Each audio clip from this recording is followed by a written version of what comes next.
जय हिंद मेरे दोस्तों। एक्चुअली बहुत दिनों बाद वीडियो बन रहा है। इसका सबसे बड़ा कारण ये था कि मेरा पेपर चल रहा था, जिसकी वजह से मैं वीडियो बनाने में फोकस नहीं कर पा रहा था। लेकिन मेरा पेपर पूर्ण रूप से समाप्त हो चुका है और मैं वीडियो बनाने का अब कंटिन्यूटी जारी रखूँगा। और जिस प्रकार का भी आप कमेंट करेंगे उस कमेंट के हिसाब से मैं वीडियो बनाता रहूँगा। लेकिन स्पेशल क्लास 9th और क्लास 10th की वीडियो आपको देखने को ज़्यादातर मिलेगा। जैसे कि आप लोग को केमिस्ट्री हम पढ़ा रहे थे, तो केमिस्ट्री में कुछ भागे पढ़ा दिए थे। इसमें भी केमिस्ट्री पढ़ाने वाले हैं। जो केमिस्ट्री के कुछ हिस्से बचे थे, केमिस्ट्री को अब प्रारंभ कर दिया गया है। चूँकि केमिस्ट्री के जितने भी टॉपिक लिखवाए हैं उसमें तो जो लिखवाए हैं, अब इसमें आगे बढ़ा जाए। जैसे कि रासायनिक अभिक्रिया आप लोग को समझा दिए थे। रासायनिक अभिक्रिया किसे कहते हैं, रासायनिक अभिक्रिया कितने प्रकार के होते हैं, इसमें उसका अब खुलकर विवेचना किया जाए कि रासायनिक अभिक्रिया जो होते हैं कितने प्रकार के होते हैं। यहाँ पे आपको हेडिंग दिखाई दे रहा होगा कि रासायनिक अभिक्रिया के प्रकार, यानी कि टाइप ऑफ केमिकल रिएक्शन, यानी कि रासायनिक अभिक्रियाओं के प्रकार क्या होते हैं। देखिए, जैसे जो रासायनिक अभिक्रियाएं होती हैं वह निम्नलिखित प्रकार की होती हैं। लेकिन कुछ रासायनिक अभिक्रियाओं का विवेचना मैं आपको यहाँ पे करके दिखाया हूँ, जो पेपर के पॉइंट व्यू से देखा जाए तो मोस्ट इंपॉर्टेंट होगा फॉर यूपी बोर्ड, या किसी भी एग्जाम में जा रहे हैं तो उसमें ज़्यादातर आपको इस प्रकार के प्रश्न देखने को मिल सकता है। पहला है कि योगात्मक अभिक्रियाएं। पहला जो हम बताएं आपको कि जो रासायनिक अभिक्रिया होती हैं निम्नलिखित प्रकार की होती हैं। इसमें पहला जो अभिक्रियाएं हैं योगात्मक अभिक्रियाएं। योगात्मक अभिक्रिया को एक और नाम से जानते हैं। जो योगात्मक अभिक्रिया है, इस अभिक्रिया को एक और नाम से जानते हैं। इस अभिक्रिया का नाम है संयोजन अभिक्रिया। कौन सी अभिक्रियाएं? संयोजन अभिक्रियाएं। उसी तरह से उसको एक और से नाम से जानते हैं, जिसे संकलन अभिक्रिया के नाम से जानते हैं। किस नाम से? संकलन अभिक्रिया के नाम से जानते हैं। क्या होता है संयोजन अभिक्रियाएं, क्या होती हैं योगात्मक अभिक्रियाएं, क्या होती है संकलन अभिक्रियाएं, जस्ट अभी कुछ देर बाद आपको तुरंत देखने को मिलेगा। उसको मेरे हिसाब से किसी भी टॉपिक को रटना नहीं है दोस्तों, ज़्यादातर आपको समझना है। इसमें आपको याद रखना है दूसरी टॉपिक में दूसरा जो अभिक्रियाएं हैं वियोजन अभिक्रियाएं। कौन सी अभिक्रियाएं? वियोजन अभिक्रियाएं। इसको एक और नाम से जानते हैं अपघटन अभिक्रिया के नाम से। किस अभिक्रिया के नाम से? अपघटन अभिक्रिया के नाम से। कि क्या होता है अपघटन अभिक्रिया। दूसरा होता है प्रतिस्थापन अभिक्रिया। कौन सी अभिक्रियाएं? प्रतिस्थापन अभिक्रियाएं। प्रतिस्थापन अभिक्रियाओं को एक और नाम से जानते हैं विस्थापन अभिक्रिया से। किस अभिक्रिया से? विस्थापन अभिक्रिया से। उसके बाद से पांचवा आपको देखने को मिलेगा विस्थापन अभिक्रिया, द्वितीय विस्थापन अभिक्रिया। जैसे कि चौथा आप लोग को बताने वाले हैं। जो चौथा है द्वितीय विस्थापन अभिक्रियाएं। जिससे द्वितीय विस्थापन अभिक्रियाएं क्या होती हैं?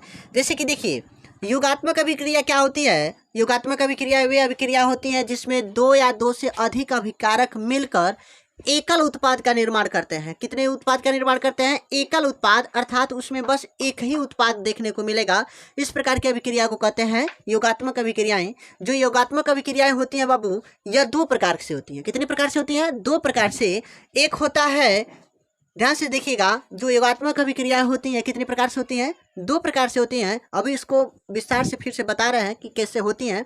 लेकिन वैसे समझ लीजिए कि जो योगात्मक अभिक्रिया होती हैं दो प्रकार की होती हैं। एक होता है ऊष्माक्षेपी अभिक्रियाएं और ऊष्माशोषी अभिक्रियाएं। कौन सी अभिक्रियाएं? ऊष्माशोषी अभिक्रियाएं, ऊष्माक्षेपी अभिक्रियाएं। जैसे कि हम बताए हैं कि जो योगात्मक अभिक्रिया होती है कितने प्रकार की होती हैं? दो प्रकार की होती हैं। एक होता है ऊष्माक्षेपी। कौन सा? ऊष्माक्षेपी। जो ऊष्मा जब रिएक्शन करे तो ऊष्मा को क्या कर सकते हैं? ऊष्माक्षेपी अभिक्रियाएं, यानी कि जो ऊष्माक्षेपी अभिक्रियाएं होती हैं रिएक्शन करते समय, यानी कि अभिक्रिया करते समय क्या करें? एक दूसरे से जब संयोग करें तो उत्पाद के साथ साथ ऊर्जा भी प्राप्त करें, यानी कि ऊर्जा भी दें। तो इस प्रकार की अभिक्रिया को क्या कहते हैं? इस प्रकार की अभिक्रिया को ऊष्माक्षेपी अभिक्रिया कहते हैं। जो किसके तहत किस में आता है बाबू? जो आता है योगात्मक अभिक्रिया का ही भाग होता है। दूसरा योगात्मक अभिक्रिया का भाग देखेंगे जिसे ऊष्माशोषी अभिक्रिया कहते हैं। कौन सी अभिक्रिया? ऊष्माशोषी अभिक्रिया है। देखिएगा, जो ऊष्माशोषी यहाँ पे आपको देखने को मिल रहा है, नाम सुनने को मिल रहा है ऊष्माशोषी। ऊष्माशोषी मतलब होता है घोट लेना, खा लेना। अर्थात अगर आप आमतौर से होता है कौन सा अभिक्रिया है? ऊष्माक्षेपी के अभिक्रियाएं जो योगात्मक अभिक्रिया के भाग होती हैं। क्योंकि जो ऊष्माक्षेपीय अभिक्रियाएं होती हैं, जब दो अभिकारकों को परस्पर आपस में संयोग किया जाता है, दो अभिकारकों को परस्पर आपस में संयोग किया जाता है, तो संयोग के फलस्वरूप वह अभिक्रिया अपना पूर्ण नहीं कर पाती हैं। यही कारण है कि उनकी अभिक्रिया को पूर्ण करने के लिए अलग से ऊर्जा देना पड़ता है, अलग से एनर्जी देना पड़ता है। इस प्रकार की अभिक्रिया को हम क्या कह सकते हैं? ऊष्माक्षेपीय अभिक्रिया कह सकते हैं। अर्थात अगर आमतौर से देखा जाए तो अभी इसको आगे जस्ट आपको हेडिंग बाय हेडिंग देखने को मिलेगा, लेकिन ऐसा जैसे कि मैं आपको समझा दे रहा हूँ कि कैसे इसको आगे समझेंगे। उसके बाद से आप पढ़ेंगे वियोजन अभिक्रियाएं। वियोजन अभिक्रियाएं क्या होती हैं? वियोजन मतलब कह सकते हैं कि वियोजन अभिक्रियाएं वे अभिक्रियाएं होती हैं जिसमें एकल अभिकारक मिलकर दो या दो से अधिक उत्पादों का निर्माण करे। इस प्रकार की अभिक्रियाओं को वियोजन अभिक्रियाएं कहते हैं। कौन सी अभिक्रियाएं कहते हैं? वियोजन अभिक्रियाएं कहते हैं। वियोजन अभिक्रिया की परिभाषा क्या कह सकते हैं? तो वियोजन अभिक्रियाएं वे अभिक्रियाएं होती हैं एकल अभिकारक के माध्यम से। कौन से? एकल अभिकारक के माध्यम से, अर्थात एक ही प्रकार का अभिकारक हो। जैसे कि हम लिख सकते हैं वियोजन अभिक्रिया में, उदाहरण में अगर यहाँ पे लिखना चाहें तो कैल्शियम कार्बोनेट लिख सकते हैं। कौन सा? Calcium carbonate. देख रहे हैं यहाँ पर एकल्ले अभिकारक दिखाई दे रहा है, लेकिन जब ये टूटेगा तो अपने अंदर यानी कि वियोजित हो जाएगा, अपघटित हो जाएगा। अपघटन मतलब होता है टूट जाना। अपघटन मतलब क्या होता है? टूट जाना। अर्थात ये टूट जाएगा, और जो टूट जाएगा वही दो या दो से अधिक प्रकार के अभिकारक उत्पादकों का निर्माण करेगा। इसलिए इसको कौन सा अभिक्रिया कहते हैं? वियोजन अभिक्रिया कहते हैं। वियोजन अभिक्रिया में याद रखिएगा कि एकल अभिकारक टूटकर कई प्रकार के उत्पादों का निर्माण करते हैं, वियोजन अभिक्रिया कहलाते हैं। संयोजन अभिक्रिया कह सकते हैं कि एक या एक से अधिक अभिकारक मिलकर एकल उत्पाद का निर्माण करते हैं। इसको कहते हैं योगात्मक अभिक्रिया। उसके बाद से आ जाएगा प्रतिस्थापन अथवा द्विविस्थापन अभिक्रिया। जैसे कि अगर इसको देखा जाए प्रतिस्थापन या द्विविस्थापन मतलब विस्थापन अभिक्रिया, तो प्रति में कह सकते हैं, एक भी कह सकते हैं, लेकिन आमतौर से देखा जाए तो जैसे कि मान लीजिए ये वाला हिस्सा मैं माइक लगाया हूँ, तो माइक में अगर ये सेल डाउन हो जा रही है, इसका सेल डाउन हो जाता है, तो मुझे इसमें दूसरा सेल लगाना पड़ता है। तो इस सेल को निकाल कर इसके जगह पर दूसरा सेल रख देते हैं ना, वही उसके लिए क्या हो जाएगा? प्रतिस्थापन हो जाएगा। अर्थात एक अभिकारक हटकर दूसरा अभिकारक इसके स्थान पे आके जुट जाए, ग्रहण कर ले उसके स्थान को। इस प्रकार के अभिकारक को क्या कहते हैं? प्रतिस्थापन अभिकारक कहते हैं, प्रतिस्थापन अभिक्रिया कहते हैं। तो इसका परिभाषा अगर देखा जाए तो बोल सकते हैं कि प्रतिस्थापन अभिक्रिया वे अभिक्रियाएं होती हैं जिसमें एकल उत्पाद या मतलब जिसमें अभिकारकों की स्थान पर एक अभिकारकों के स्थान पर दूसरा कोई अभिकारक जाके स्थान को ग्रहण कर लेता है और उत्पाद में परिवर्तित हो जाता है। इस प्रकार की अभिक्रिया को विस्थापन या प्रतिस्थापन अभिक्रिया कहते हैं। अब द्विविस्थापन अभिक्रिया किसे कहेंगे? द्विमिश होता है दो। द्विमिश क्या होता है? दो। अर्थात इसमें दो अभिकारक एक साथ देखने को मिलेंगे, लेकिन दोनों में से एक वाला हिस्सा, जैसे कि दो अभिकारक अगर आप रख रहे हैं तो एक अभिकारक यहाँ पे आप रखे हैं, एक यहाँ पर, तो दोनों को संयोग करेंगे तो यह वाला स्थान इसको ग्रहण दे दे और ये वाला स्थान इसको दे दे। तो इस प्रकार की अभिक्रिया को क्या कह सकते हैं? द्विविस्थापन अभिक्रिया कह सकते हैं। जैसे कि अभी आपको अब हेडिंग के रूप में हम बताने जा रहे हैं कि क्या होता है योगात्मक अभिक्रिया, संयोजन अभिक्रिया या संकलन अभिक्रिया। माइक थोड़ा से सेल डाउन हो जाने की वजह से थोड़ा सा डिस्टर्बिंग हो गया है, उसमें कोई दिक्कत नहीं है। जैसे कि आप लोग को बता रहे थे योगात्मक अभिक्रिया। योगात्मक अभिक्रिया किसे कहते हैं? तो यहाँ पे परिभाषा हम आपको लिखवाए हैं कि योगात्मक अभिक्रिया का परिभाषा क्या है कि वे रासायनिक अभिक्रियाएं। कौन सी? वे रासायनिक अभिक्रियाएं। कोई भी तो होगा तो रासायनिक अभिक्रिया ही हो सकता है। तो वे रासायनिक अभिक्रियाएं जिनमें दो या दो से अधिक अभिकारक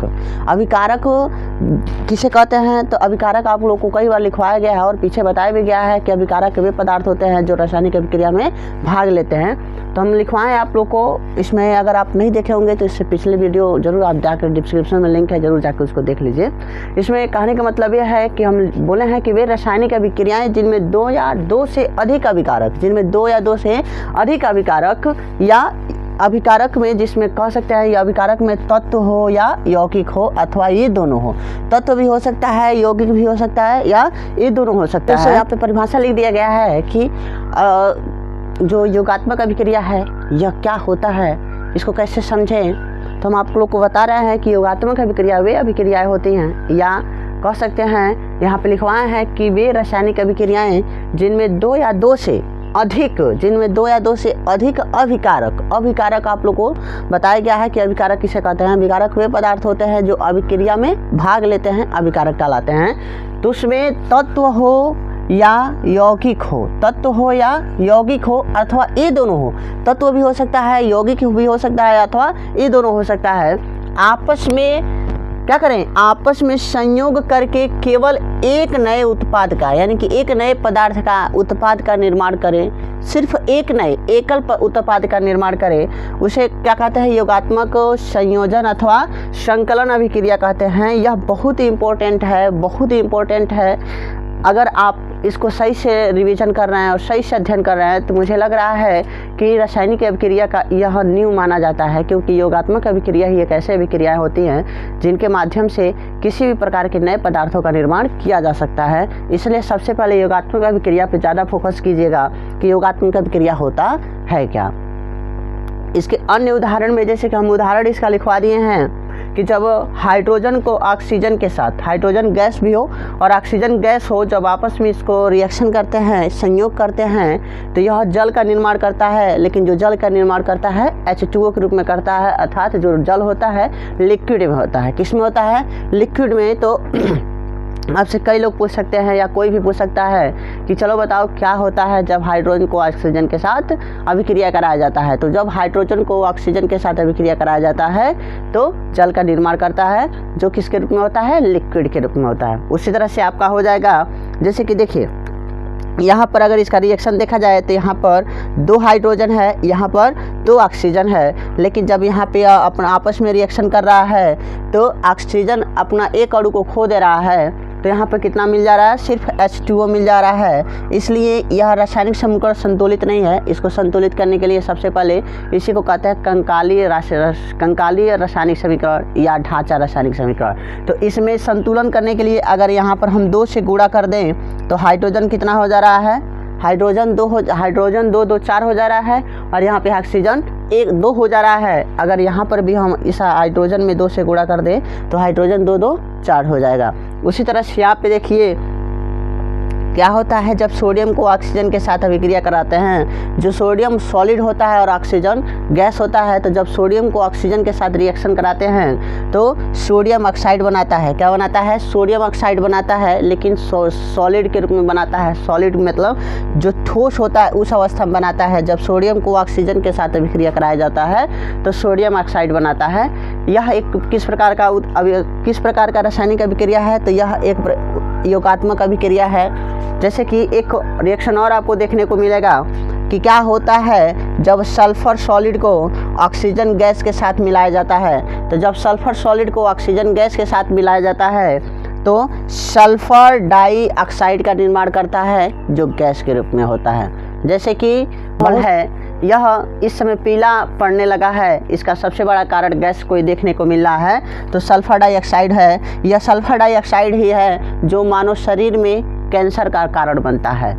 दोस्तों, अगर इसको देखा जाए तो जो योगात्मक अभिक्रिया हैं, योगात्मक अभिक्रिया मुख्य रूप से 2 प्रकार की होती हैं। एक होता है ऊष्माक्षेपी अभिक्रियाएं, एक होता है ऊष्माशोषी अभिक्रियाएं। ऊष्माक्षेपी अभिक्रियाएं क्या होती हैं, ऊष्माशोषी अभिक्रिया क्या होती हैं, अगर इसमें इसका अध्ययन कराया जाए तो वीडियो काफ़ी लंबा हो जाएगा। दोस्तों, अगला वीडियो आपका ऊष्माक्षेपी और ऊष्माशोषी अभिक्रियाएं पर ही वीडियो आपको मिलेंगी।